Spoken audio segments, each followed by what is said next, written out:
అప్పుల బాధలు వెంటాడుతున్నాయా? అయితే 6 JVR వారి జాతిరత్నాలు ధరించండి. నమస్తే, వెల్కమ్ టు మనం టీవీ. హైదరాబాద్ కూకట్పల్లిలో పట్టపగలు ఒక మహిళని చాలా అంటే చాలా దారుణంగా, అమానుషంగా చంపేశారండి. కత్తులతో పొడిచి, కత్తెరతో పొడిచి మరీ చంపేసినటువంటి పరిస్థితి ఉంది. ఈ ఘటన జరిగిన తర్వాత పోలీసులు కూడా సంఘటనా స్థలానికి వచ్చారు. ఆ డెడ్ బాడీని చూశారు. అక్కడ ఉన్న సీసీ ఫుటేజ్ని పరిశీలించారు.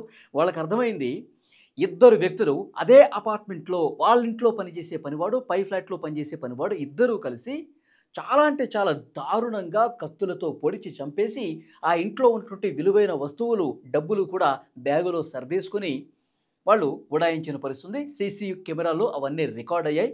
పోలీసులు కూడా ఈ విషయాన్ని ప్రాథమికంగా నిర్ధారించారు. వాళ్ళని పట్టుకోవటానికి 5 పోలీసు బృందాలు వెతుకుతున్నటువంటి పరిస్థితుంది. అసలు ఈ ఘటన ఏ విధంగా జరిగింది? పోలీసులు ఇచ్చినటువంటి ఇన్ఫర్మేషన్, ప్రస్తుతం జరుగుతున్నటువంటి దర్యాప్తుకు సంబంధించిన సమాచారం, ఆ గేటెడ్ కమ్యూనిటీ విల్లాలో ఆ అపార్ట్మెంట్లో ఉన్నటువంటి ఇతర వ్యక్తుల నుంచి తీసుకున్నటువంటి సమాచారం ఆధారంగా ఏం జరిగింది, ఎలా జరిగిందో ఒక్కసారి మీకు వివరించే ప్రయత్నం చేస్తాం. ఈ ఫ్యామిలీకి బాలానగర్లో ఒక స్టీల్ దుకాణం ఉంది. ఈ ఫ్యామిలీలో ఎవరుంటారు? భార్య, భర్త, అలాగే 26 సంవత్సరాల ఒక కొడుకున్నాడు. వీళ్ళే ఉంటారు. ఒక అమ్మాయి ఉంది. ఆ అమ్మాయి ఏమో ఇతర రాష్ట్రాల్లో ఎడ్యుకేషన్ చదువుకుంటా ఉంది. వీళ్ళ ముగ్గురే ఉంటారు. ప్రతిరోజు కూడా ఉదయం 10 గంటలకి కొడుకు, భర్త వీళ్ళిద్దరూ దుకాణానికి వెళ్ళిపోతారు. వాళ్ళకి స్టీల్ దుకాణం ఉంది కదా బాలానగర్లో, వెళ్ళిపోతారు. సాయంత్రానికల్లా వస్తారు. మధ్యాహ్నం 12 గంటల సమయంలో ఈ మహిళ ఒకటే ఉంది, రేణు అగర్వాల్. భర్త పేరు రాకేష్ అగర్వాల్. ఈ రేణు అగర్వాల్ ఒక్కటే ఉంది. అయితే ఈ ఇంట్లో పనికి చేరాడు జార్ఖండ్ రాష్ట్రానికి సంబంధించిన వ్యక్తి, హర్ష అతని పేరు. చేరి కూడా 11 రోజులే అవుతుంది. గుర్తుపెట్టుకోండి, 11 రోజులే అవుతుంది ఇంట్లో పనివాడిగా జాయిన్ అయ్యి. ఇతను ఏ విధంగా జాయిన్ అయ్యాడు, ఈ ఇంట్లో పనికి ఏ విధంగా కుదిరాడు అంటే, వీళ్ళ బంధువులు పై ఫ్లాట్లో ఉంటారండి. వాళ్ళ ఇంట్లో పనిచేసే వ్యక్తి జార్ఖండ్ రాష్ట్రం నుంచే వచ్చాడు. వీళ్ళ ఇంట్లో పని కుదిరాడు, నమ్మకంగా ఉన్నాడు. 9 సంవత్సరాలుగా పనిచేస్తూ ఉన్నాడు. వీళ్ళ బంధువుల ఇంట్లోనే, పై ఫ్లాట్లో ఉంటారు వాళ్ళు.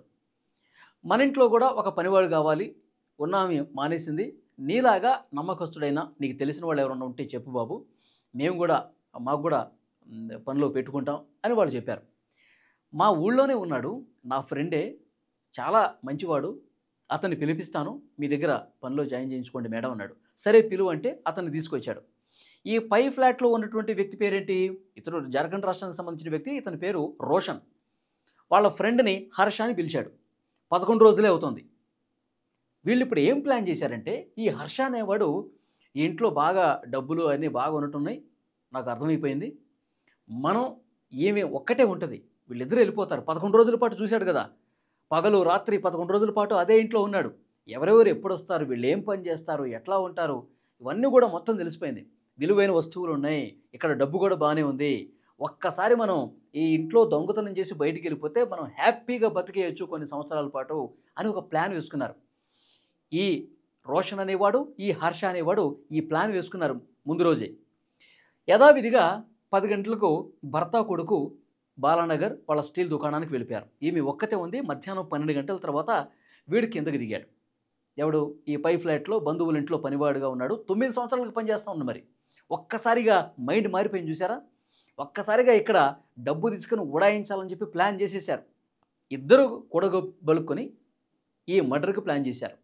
వాడు మధ్యాహ్న సమయంలో కిందికి దిగిన తర్వాత వీళ్ళిద్దరూ కలిసి ఆమె ఒంటరిగా ఉన్నప్పుడు వెనకాల నుంచి వచ్చి ఆ ప్రెషర్ కుక్కర్ ఉంటుంది కదండి, కుక్కర్, దాన్ని తీసుకుని తల మీద ఫాట్మని కొట్టాడు.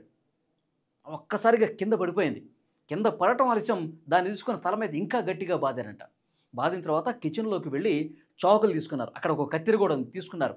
ఒకడు వీపు మీద కూర్చొని ఆ మహిళ జుట్టు ఇట్లా పైకి లేపి, గొంతు వెనక్కి ఇట్లా లేపి, తల పైకి లేపి చాకుతో కోసేశారు పీక.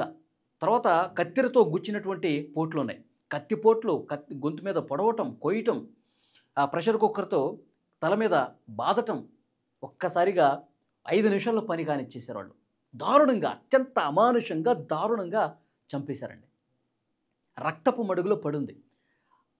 అయితే ఇక్కడ ఒక విషయం చెప్పాలి. అంటే పోలీసులు ఇస్తున్నటువంటి ఇన్ఫర్మేషన్, చంపే ముందే ఇట్లా తల మీద ప్రెషర్ కుక్కర్తో ఒక్కసారిగా కొట్టినప్పుడు కింద పడిపోయింది కదా, అప్పుడు ఆమెని కాళ్ళు చేతులు కట్టేసి ఫస్ట్ చిత్రహింసలకు గురి చేసి డబ్బులు ఎక్కడున్నాయో చెప్తావా లేదా, నగలు ఎక్కడ పెట్టావో చెప్తావా లేదా, చిత్రహింసలకు గురి చేశారంట డబ్బుల కోసం ఎక్కడున్నాయో కనుక్కోవడానికి.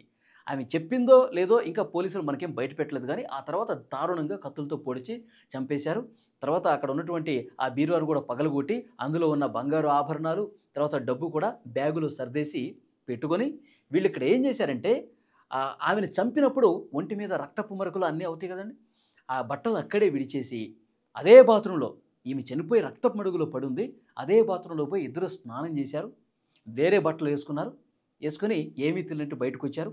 ఇంటికి తలుపుకి తాళం వేసేసి బయటకు వచ్చేసారు.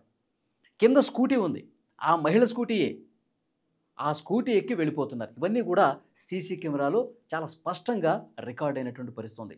పోలీసులకు అర్థమైపోయింది వీళ్ళిద్దరూ ఉత్త చేతులతో బిల్డింగ్ లోపలికి వెళ్ళటాన్ని చూశారు. తర్వాత 2-3 గంటల తర్వాత ఒక బ్యాగుతో బయటికి రావడం చూశారు. అంటే ఇక్కడ దొంగతనం చేశారు, ఆ మహిళని చంపేసి ఉన్న వస్తువులన్నీ కూడా విలువైన వస్తువులు డబ్బు కూడా బ్యాగులో సర్దేసుకొని వీళ్ళు వెళ్ళిపోయారు, వీళ్ళే ఇంత దుర్మార్గానికి పాల్పడ్డారని చెప్పి పోలీసులకి అర్థమైపోయింది. వాళ్ళు ఇంతవరకు చిక్కలేదు. 5 పోలీసు బృందాలు హైదరాబాద్తో పాటు చుట్టుపక్కల ఈ రాష్ట్రాల సరిహద్దుల్లో కూడా 5 పోలీసు బృందాలు వెతుకుతూ ఉన్నాయి. వీళ్ళ కోసం తీవ్రమైనటువంటి గాలింపు జరుగుతుంది, ఇప్పటి వరకు దొరకలా. చూడండి, అసలు హైదరాబాదులో పట్టపగలు మనుషుల్ని చంపేయడం అనేది చాలా ఈజీ అయిపోతుంది. అసలు రక్షణ లేదు అనడానికి ఇదొక ఎగ్జాంపుల్గా చెప్పాలి. మొన్న కుకట్పల్లిలో మొన్న కూడా ఆ 10వ తరగతి చదువుతున్నటువంటి అబ్బాయి సహస్ర అనే 10 ఏళ్ల బాలికని ఎంత దారుణంగా చంపేశాడు. వాడు బ్యాట్ కోసమే లోపలికి వెళ్ళాడంట. బ్యాట్ పట్టుకుని వస్తుంటే ఆ అమ్మాయి చూసింది, దొంగ అని అరిచింది. అరవడంతోనే వెంట తెచ్చుకున్న కత్తితో కసా పొడిసేసి ఆ అమ్మాయిని బెడ్ మీద అట్లా పడేసి వీడేమీ ఎరగనట్టు ఇంటికి వెళ్ళిపోయాడు. తర్వాత 2-3 రోజులు అట్లాగే స్కూల్కి పోయాడు. పోలీసులు ఇన్వెస్టిగేషన్కి వచ్చినప్పుడు ఏదో అబద్ధాలు చెప్పేసి మేనేజ్ చేసే ప్రయత్నం చేశాడు. ఆ తర్వాత ఒక సాఫ్ట్వేర్ ఇంజనీర్ చెప్పినటువంటి సమాచారం ఆధారంగా వాడిని వాళ్ళ స్టైల్లో క్వశ్చన్ చేస్తే అప్పుడు మొత్తం బయట పెట్టేశాడు. నేనే చంపాను, బ్యాట్ కోసం వెళ్తుంటే ఆ అమ్మాయి అడ్డొచ్చింది చంపేశానని చెప్పి ఒప్పేసుకున్నాడు. ఇంత దారుణం 10వ తరగతి చదువుతున్నటువంటి వాడు చంపేశాడు. అంటే భయం లేకుండా పోయింది ఎవ్వడికి కూడా.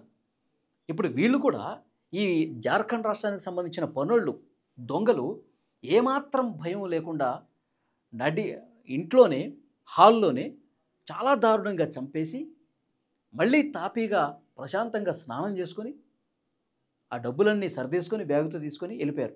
మనల్ని ఎవడూ పట్టుకోవట్లేదు, మనం ఈజీగా తప్పించుకోవచ్చు, డబ్బులతో మనం ఎంజాయ్ చేయొచ్చు.